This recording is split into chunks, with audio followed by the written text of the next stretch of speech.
In the quiet town of Sage City, where the picturesque facade hides a dark underbelly, Roy juggles a frightening duality, appearing as just another friendly face and being known to the shadows as the Sage County Headhunter.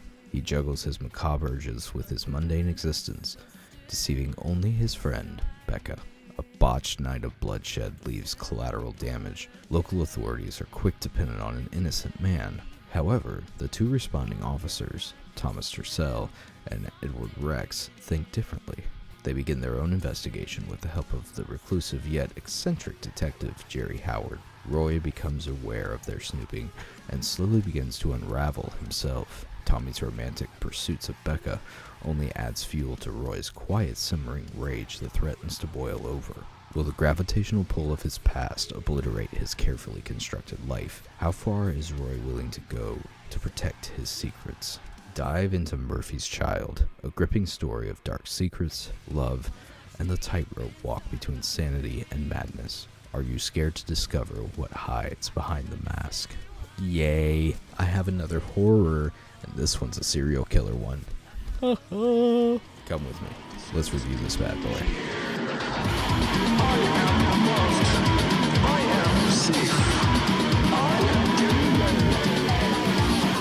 I am the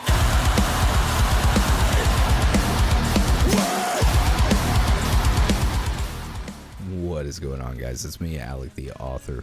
Welcome to my indie author review series, Alec Wants to Read Your Book. In this series, I review a book submitted to me by an indie author, someone who's not very big out there yet. I take it, I read it, and I give a review for it, so that you, the people watching here on the tube of you can find your next favorite book. I've got a doozy today. It's a physical one. This was sent to me by the author. This is Murphy's Child by H.L. West. It's a horror. It's a serial killer horror. This is one of my favorite genres. So let's dive into this thing and review this book. And before I do, a quick disclaimer. All of the opinions expressed in this review are my opinions and my opinions alone.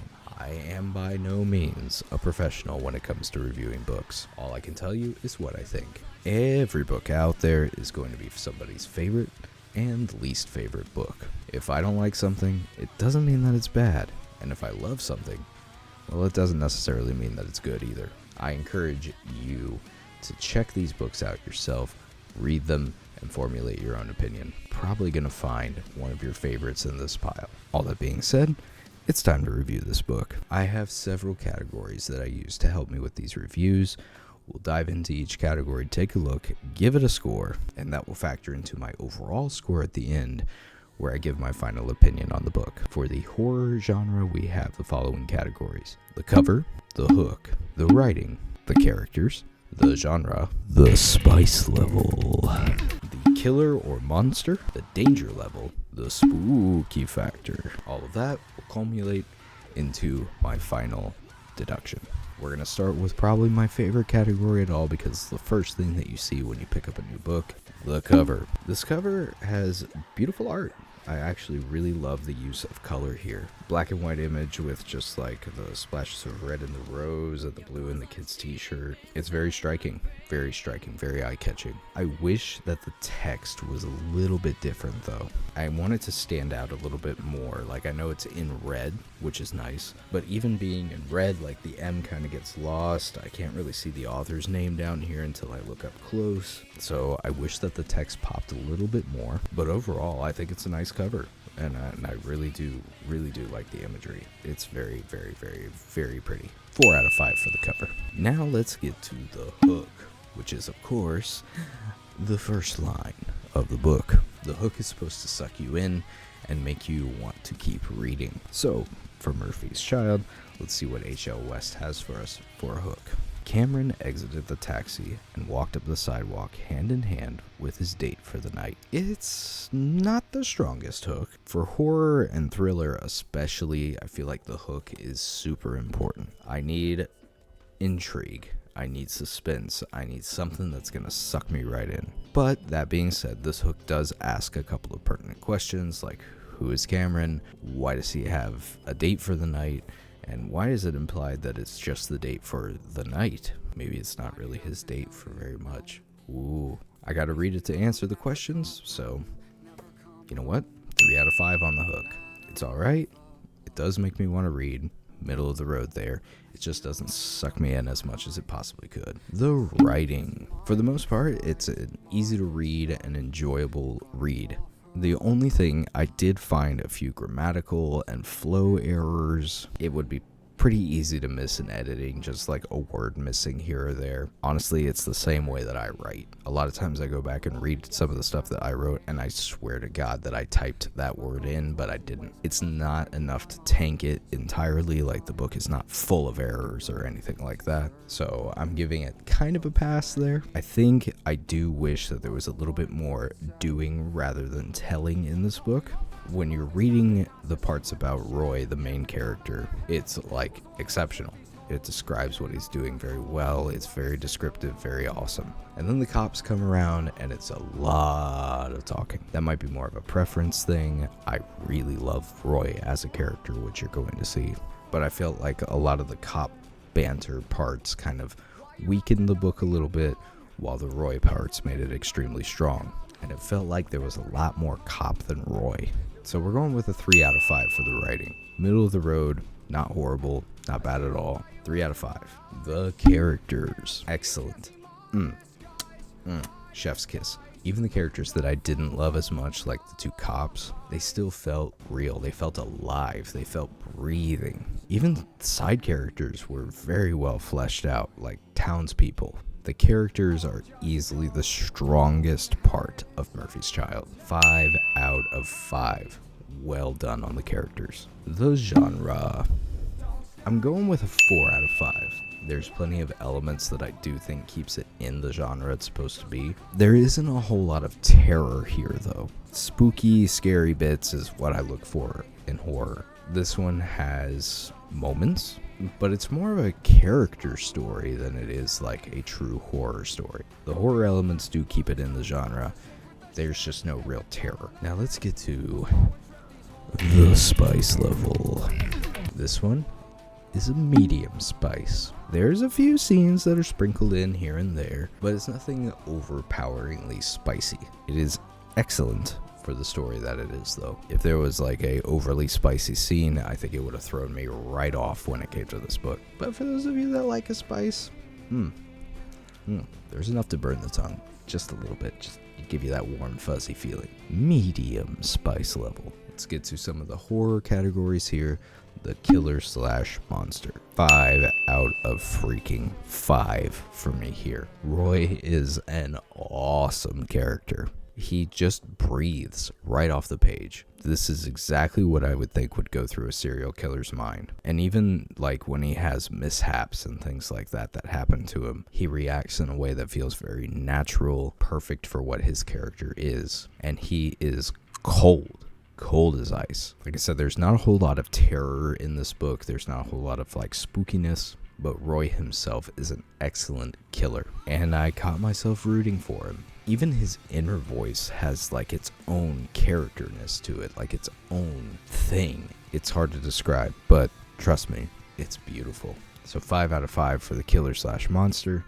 Roy is awesome. More Roy. I want more Roy. The danger level. Not a whole lot of danger here, unless you're Roy's type, or if you mess around with Becca. The characters don't really fear anything though.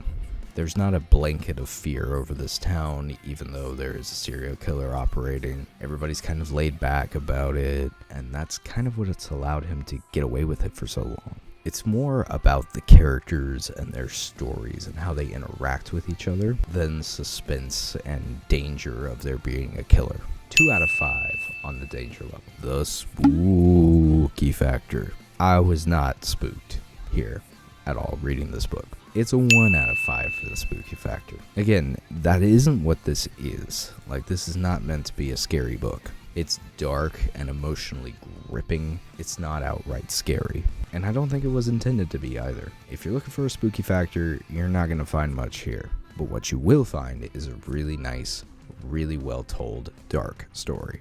So 1 out of 5 on the spooky scale. Let's wrap this thing up with my overall score. Overall, Murphy's Child, is getting a 4 out of 5 for me. I actually just very much enjoyed my time with this book. I wanted to read more Roy. I really did. I wanted more Roy. I would have been thrilled if Roy was the only character that we got a perspective from in this book. I could have cut the cops' whole parts out entirely, and this still would have been an awesome book. I mean, it would have been quite short, but even with just Roy's bits, like, bam, solid. The cop parts really do kind of take away from it. I wanted to skip their dialogue sometimes. I didn't. I'm an ethical reader. Roy is just so good that I couldn't score this any less than a 4 out of 5. Murphy's Child, 4 out of 5. Well done, H.L. West. Well done. If you like dark stories with great characters, this is the book for you. Pick up a copy. Huge thank you to H.L. West for sending me a copy of their book, Murphy's Child. It will definitely find a very happy home here. And thank you, the person who stayed to the end of this video. While you're here, why don't you just go ahead and hit that subscribe button for me and tap that little bell icon as well so that you'll be notified every time I post a new one of these reviews. It's 100% free for you, and it goes a long way to helping this channel to grow. You can also help this channel out by giving this video a thumbs up, maybe sharing it around with your friends as well, especially those that might be into dark stories. Speaking of people that help this channel out, gotta say a special thank you to my patrons over at patreon.com/AlecTheAuthor. These are the people that grease the wheels in this engine, that make it go. Without my patrons, I don't know what I would do. I owe them an incredible amount of gratitude. So thank you, patrons. Thank you, thank you, thank you, thank you. You, yes you, who's watching this YouTube video instead of watching your kid's soccer practice. I know soccer isn't that exciting, but come on, they're running their little hearts out there.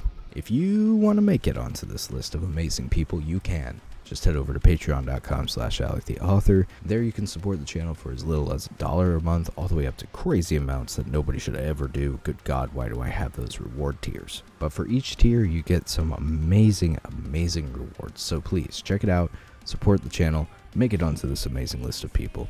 You will not regret it. That's all I have for you guys today, but remember, be excellent to each other.